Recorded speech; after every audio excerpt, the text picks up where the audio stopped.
Shopify.com.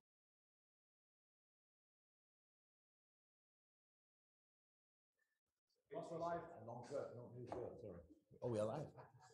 Why we are always live when I arrive here? Because that's how it's always like. Okay, wonderbar. We've got Vinny. You can see James from TalkSport. Leave hands up if possible, please, if you want to join the panel.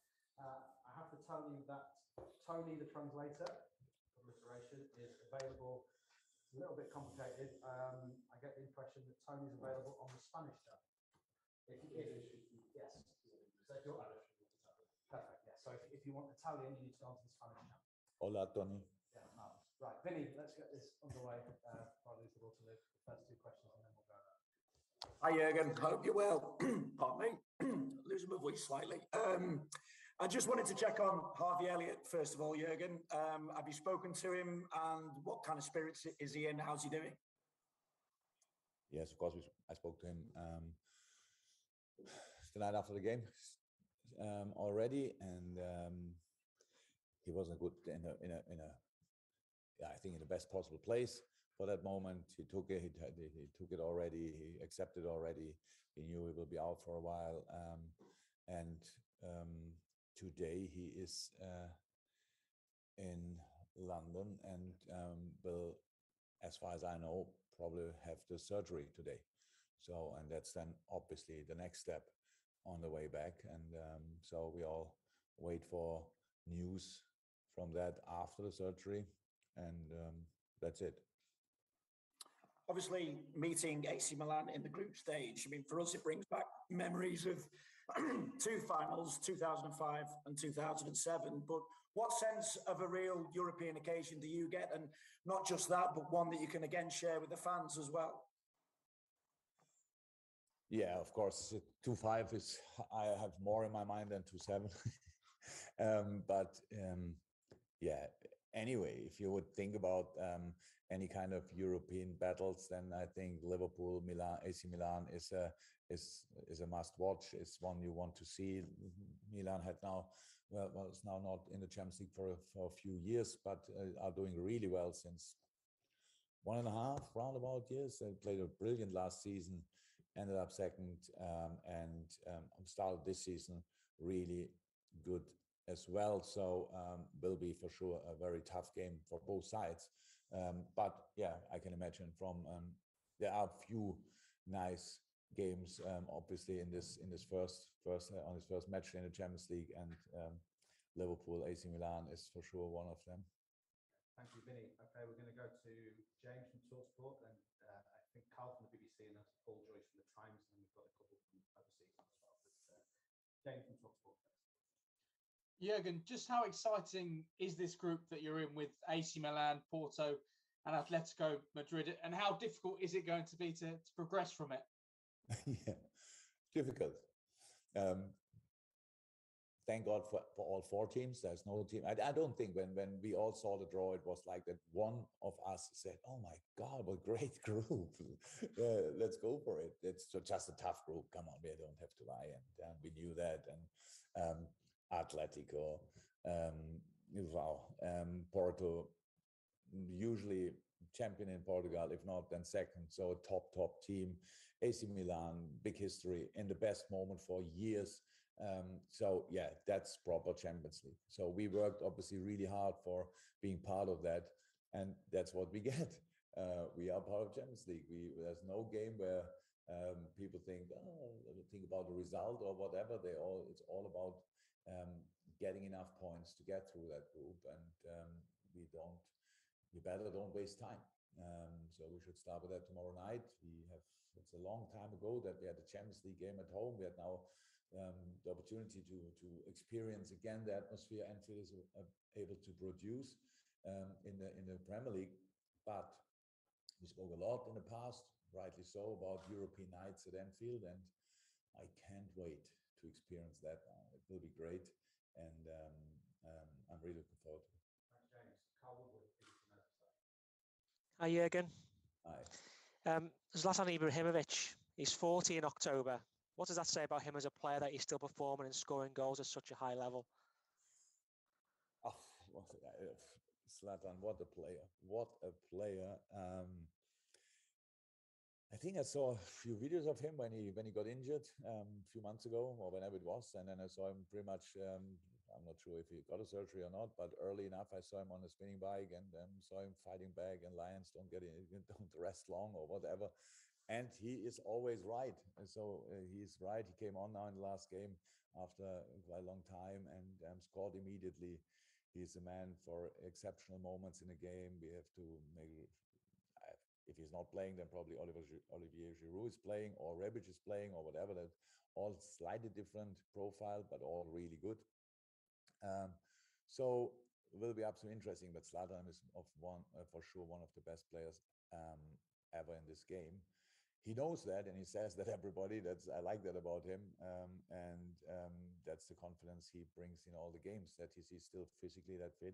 It's absolutely incredible, and just shows maybe some careers ended too early because there was still a little bit of fuel in the tank, and he squeezes obviously every drop out of his body and wants to stay in the game as long as possible, and rightly so. He is absolutely in a capable to play in each league in the world still, and that's absolutely exceptional. Thanks, Carl. In order now, we go Paul Joyce, then we go Per from Norway, and Andreas, and they're the hands we've got up at the moment. Paul first. Hello, Jurgen. I was just wondering if you'd watched Emma Raducanu on Saturday night. What you thought, if you had, and is there anything as a coach you can relate from her story into what you're trying to do as a team? I watched the game, the final, and it was absolutely impressive. It's long ago that I watched a full tennis game. It's long ago that I watched a full women's tennis game, and I was really impressed by the power, the speed, and the whole game. I think women's tennis is obviously in a brilliant moment. In the moment, these two girls were 18 and 19, and the display, what they showed was massively impressive. During the game, then we watched the interviews as well, or the what is it, when they got the trophy ceremony, and both girls, how they spoke with 18 and 19, that was inspiring, to be honest. Maybe even more so than the tennis, and that was already inspiring enough. But I was absolutely overwhelmed by the way the two girls presented themselves. But still, Fernandez was obviously disappointed losing the game, rightly so. It was really close after the game. Emma showed great respect for her. They knew and hoped that they will face each other in the future very often and be in many more finals. I wish for them as well. So it was just a great show of sportsmanship, of elite sport. How humble can you be when you are that young already on the top of the world, even when it's only for a few hours? But they were obviously both, and it was really nice. That's what you can take. About the tennis story, I don't know enough.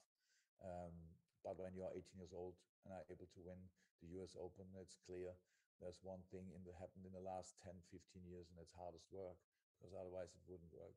She's for sure a talent of a century, but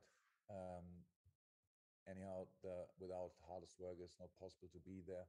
And doing that, or that she did that, and now she's there in that moment, and you see her smiling during a game. It's just the nicest thing I can imagine. I will watch women's tennis for sure much more now again than I did in the last few years.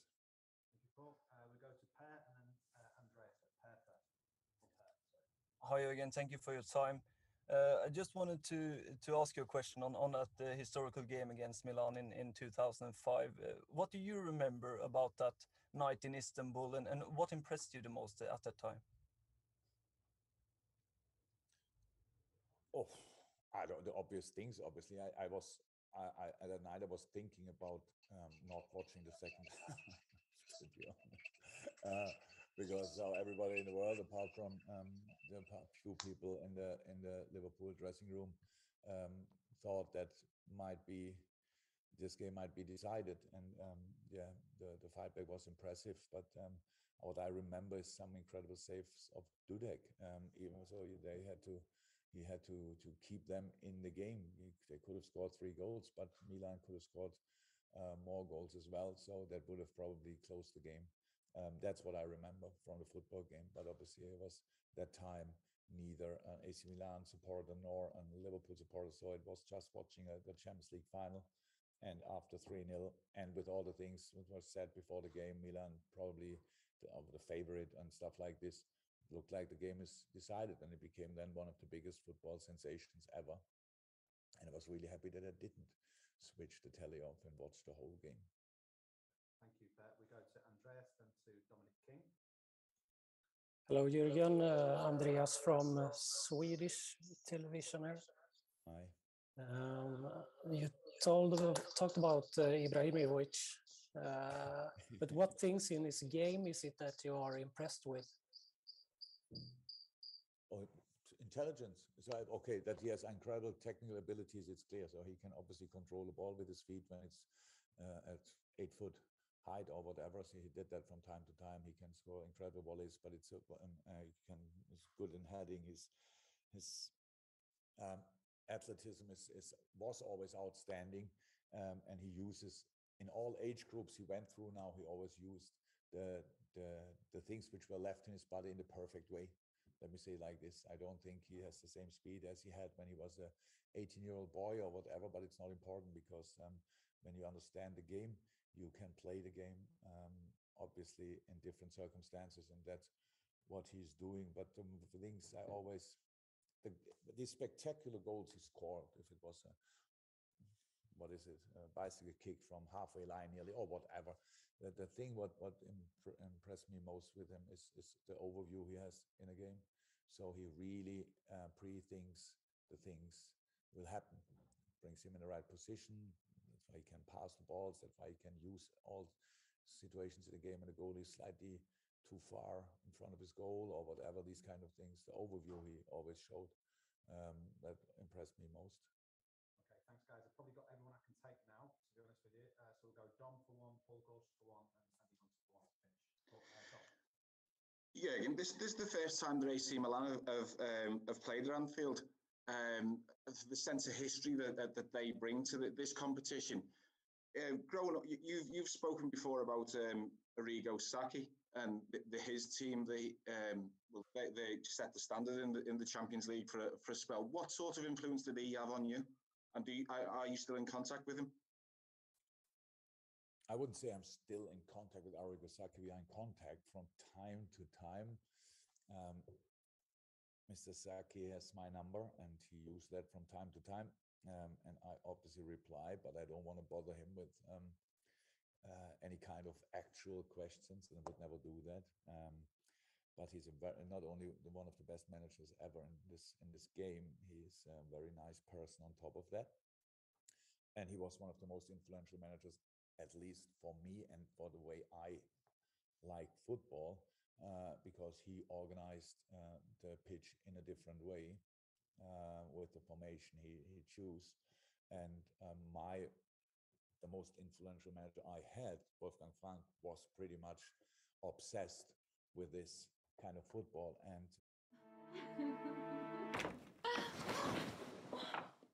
Scott, it's not what it looks like. You were gonna eat him without me, weren't you? Now the biting makes sense. Scott's home early. And so that was the way I got to know about it, and I tried to figure out everything what I could get about it when I was a younger coach, and that helped me a lot. So the way they played in the time when they were on their peak with Arrigo, with the Dutch guys, with Baresi, with Maldini, with all these guys, that was absolutely impressive. They controlled games. It looked so easy, but it wasn't, but just because they organized the pitch much smarter than all the others. So very impressive person. Thanks, Tom. Just before we go to the last two questions, reminder, Alison Becker is our player, and she'll be here quite prompt after Max has finished. So hands up for those of you who want to speak to Ali, and we'll promote you to the panellists. Paul Gorst, followed by Andy Hunter. Hi, Jurgen. Just wanted to ask about Mo Salah. I mean, you mentioned Ibrahimovic there and his age and his ability to keep playing at that age and his conditioning and so on. I mean, looking across the Champions League this week, we're going to see Lewandowski, Messi, Ronaldo, all players who are, you know, mid to late 30s. Do you see Mo with that similar kind of mindset to play well into his 30s with the way he looks after himself and his ability just to kind of, you know, just that mindset that he has? Possibly. Never spoke to him about that, how long he wants to play, but he has all the things you need to do that. It's more obviously physically more the type of Lionel Messi.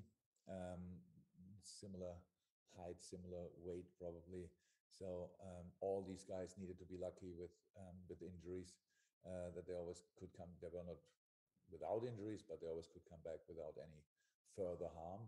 And that's very important, and we need to be like that lucky. But Mo has all the things. I'm pretty sure the way he sees football, he wants to be part of the game as long as he can somehow, and there's no reason why he shouldn't be able to do that. It's about attitude. Obviously, you want it, because I'm pretty sure a couple of players finished their career because they just couldn't be that motivated anymore. They thought, okay, it's fine, I want this, I want that, but I'm not the same as I was a few years ago, and that's why people finish their careers. I can see that with Mo. I'm pretty sure Mo wants to squeeze each day out of his career as well, yeah.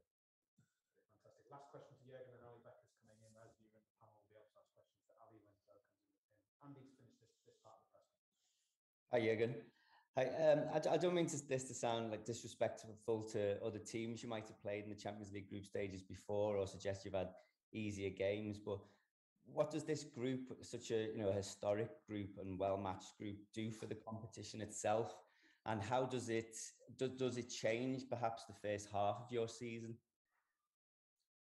given there's no leeway, there's no let up in it? Yeah. So look, it's always like this. There are moments.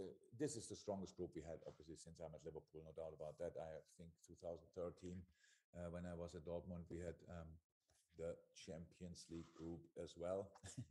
I think it was City, Real Madrid, and I don't want to be disrespectful. It was the third team. Forgot it. It's too long ago, but that was a proper group as well, and everybody said before, oh my God, how you want to get through that and stuff like this. It's all about, you have to play the games anyway. What does that for the competition, this group? It keeps out two really good football teams from the knockout stages. That is already clear. It will deliver one really, really strong football team into the European League. That's for sure as well. So that's what it delivers for the competition. Apart from that, I know when people, I never understand that when people talk about changes in the Champions League, and it's just not my thing. I like the Champions League, how it is. I always said that. And this group obviously shows that there are no games where people think, do we really want to watch that? What could be decided here? This group will be exciting from the first second to the last second. I can't see any kind of early decisions made in this group, and that keeps us obviously on our toes in between.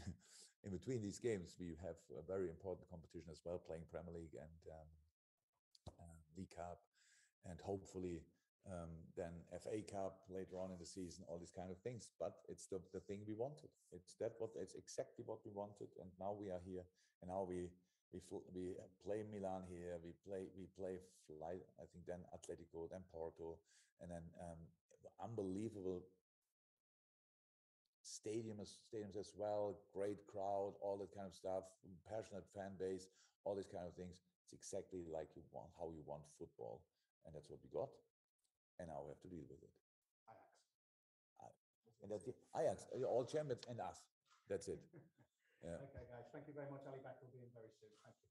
Cheers, boss. We go. That's it. Yeah. Great. Recording stopped.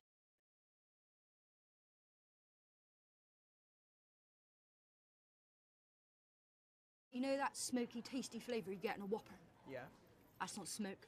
It is. That's liquid. It's like liquid smoke. They get it from the internet on the computer, and every morning somebody just dips the beef into its own smoky little beef bath. No secrets. It's just fire. Burger King.